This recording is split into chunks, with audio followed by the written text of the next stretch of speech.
নমস্কার। আজকে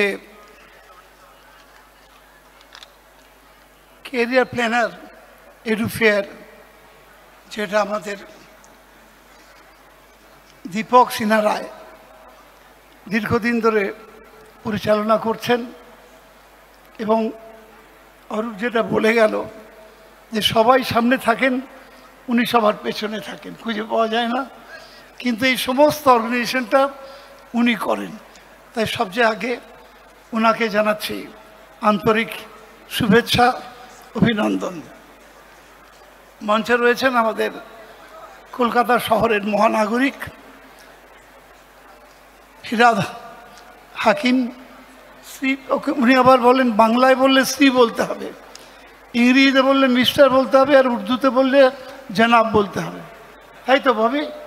বাংলায় শ্রী ফিরহাদ হাকিম, ইংরেজিতে বললে মিস্টার ফিরহাদ হাকিম, আর উর্দুতে বললে বলতে হবে জনাব ফিরহাদ হাকিম।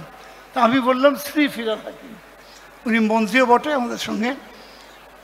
আর আছেন এখানে যারা এখানে আলো করে বসে আছেন, বিশিষ্ট শিক্ষাবিদ। একই সঙ্গে সঙ্গে আমি তাদেরকে বলবো, শুধু শিক্ষাবিদ বললে সম্পূর্ণ অ্যাডজেক্টিভটা হয় না।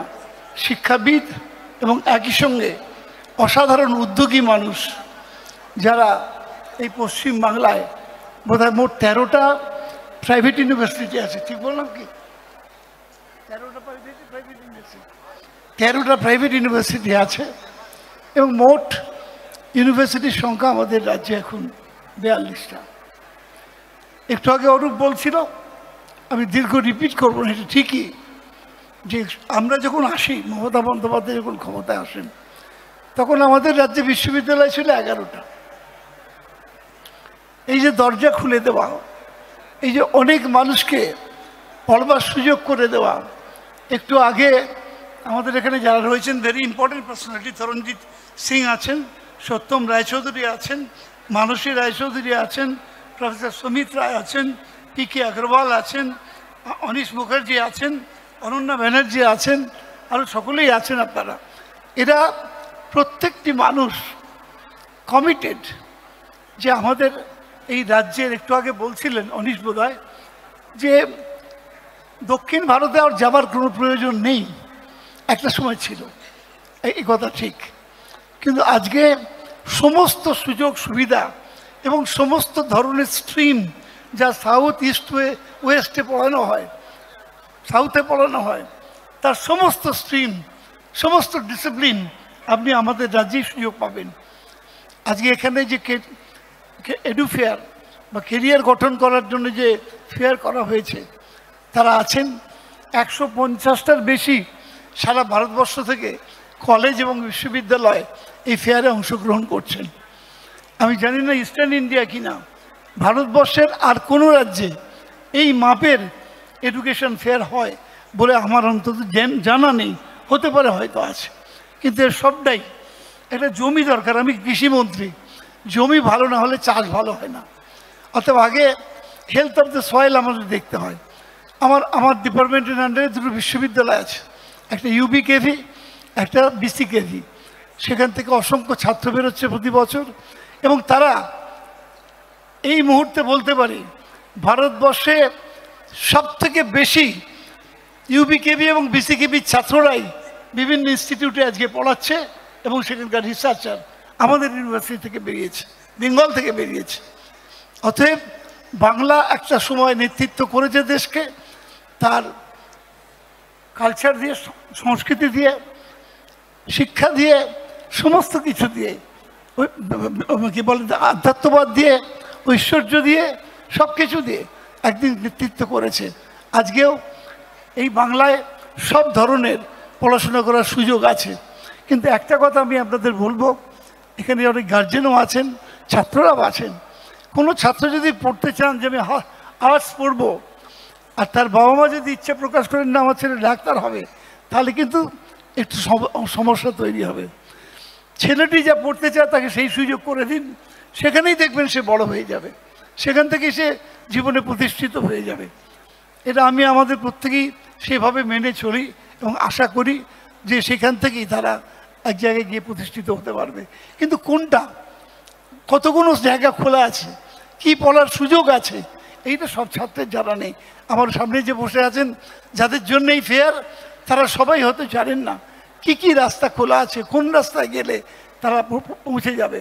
পৃথিবীর কোনো উন্নত দেশে খুব বেশি ছেলে হায়ার এডুকেশনে যায় না, খুব বেশি মেয়ে হায়ার এডুকেশনে যায় না, কোনো উন্নত দেশে যায় না।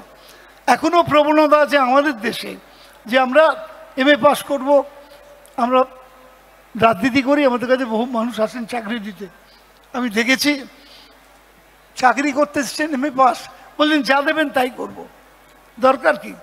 অনেক জায়গায় আমি বিভিন্ন কলকারখানার সঙ্গে যুক্ত আছি, বহু জায়গায় দেখেছি স্কোপ রয়েছে, সেই ট্রেডে পাস করা ছেলে পাচ্ছি না। সেই ছেলেটা চাকরি করলে এক্ষুনি হয়তো যে কোনো MA পাস লোক ছেলের থেকে বেশি মাইনে পাবে, সেই ট্রেডে ছেলে পাচ্ছি না। আমাদের কাছে অনবরত আসে। তাই চয়েস করুন যে আপনি কী পড়বেন। হসপিটালিটি ম্যানেজমেন্টের ছেলে পাই না আমরা, আমাদের কাছে অনেক লোক বলে হসপিটালিটি ম্যানেজমেন্টের ছেলে দিতে পারেন একটা, আমি দিতে পারিনি। হসপিটাল ম্যানেজমেন্টের লোক লাগে, আমরা দিতে পারি না অনেক সময়। টেলিফোন অপারেটর দিতে পারিনি। ভালো electrician A certificate B certificate pass করা আমি দিতে পারিনি। ফলে একটা ছেলে MA পাস করে তাকে বছরের পর বছর অপেক্ষা করতে হতে পারে, কিন্তু একটা ইলেকট্রিশিয়ান যদি পাস করে আর SR BSR পাস করা থাকে, সি দরকার নেই, তাহলেও সে সঙ্গে সঙ্গে চাকরি পেয়ে যাবে। অতএব আমি আপনাদের বলবো, আমাদের জীবনের অভিজ্ঞতার কথা বললাম আপনাদের কাছে, যে ছাত্র যারা ভাই বোনেরা আছো, তোমাদের কাছে বলছি যে MA পাস করলেই চাকরি পাওয়া যাবে এটা আমি মনে করছি না। যেটা পড়লে তোমার প্রয়োজন, তোমার পরিবারের প্রয়োজন, সমাজের প্রয়োজন, সেটার দিকে লক্ষ্য রাখো। আর একটা ছোট্ট কথা বলবো, কমল হীরের পাথরটা বিদ্যে আর তার থেকে যে দুটি ঠিকরে বেরোয় তার নাম কালচার। এই দুটোর সংমিশ্রণই কিন্তু শিক্ষা। শিক্ষা মানে একটা বিশাল ডিগ্রি আছে, অথচ আমার মধ্যে কোনো কালচার নেই, আমার শিক্ষাটা সম্পূর্ণ নয় এটা। আর দ্বিতীয় কথা যেটা বলেছে যে আমরা যেখানেই যাই, যেখানেই পড়াশোনা করি, মাতৃভূমির কথা যেন কোনোদিন না ভুলি। আমি লেখাপড়া শিখলাম, শিখে আমার যা কিছু জ্ঞান আমি দিয়ে এলাম অন্য দেশে গিয়ে, কেন? এখন সেদিন নেই। আমাদের রাজ্যে মুখ্যমন্ত্রী মমতা বন্দ্যোপাধ্যায় হওয়ার পর যে সুযোগ সৃষ্টি করে দিয়েছেন, সেই সুযোগের পূর্ণ সদ্ব্যবহার করুন এবং এখান থেকেই আপনি নিজেকে প্রতিষ্ঠিত করুন। এটুকু বলে সবাইকে ধন্যবাদ জানিয়ে, যারা শিক্ষাবিদ এসছেন, উদ্যোগী এসছেন, ছাত্রছাত্রী ভাই বোনেরা এসছেন, এবং সবথেকে বড় কথা দীপককে বিশেষভাবে ধন্যবাদ জানিয়ে আমার বক্তব্য শেষ করলাম।